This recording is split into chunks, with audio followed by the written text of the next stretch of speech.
আলহামদুলিল্লাহ, আল্লাহর কাছে কোটি কোটি শুকরিয়া।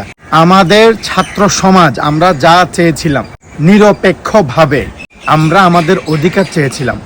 আলহামদুলিল্লাহ আমরা সক্ষম, আল্লাহর কাছে কোটি কোটি শুকরিয়া। এবং সবশেষে একটা কথাই বলবো, সবকিছু ঠিক হবে, সবকিছু আবার আগের মতো চলবে, আমরা উপভোগ করব। কিন্তু যাদের জন্য এই আন্দোলন সফল হয়েছে, যারা শহীদ হয়েছে, আপনাদের কাছে হাত জোর করে বলবো, নামাজ পড়ে সবার জন্য দোয়া করবেন। আল্লাহ তাআলা যেন উনাদেরকে জান্নাত নসিব করে। উনাদের পরিবার, উনারা কোটি টাকা পেলেও যাদের জীবন চলে গেছে, তাদের পরিবার কখনো উনাদেরকে ভুলতে পারবে না। উনাদের মনে কত কষ্ট। সাধারণ একটা মানুষ যখন আমাদেরকে ছেড়ে দুনিয়া থেকে চলে যায়, আমরা কত কান্নাকাটি করি। আর তারা তো যুবক, টাকা ইনকাম করা মানুষ, একমাত্র ছাত্র সমাজের অধিকার আদায়ের জন্য তাদের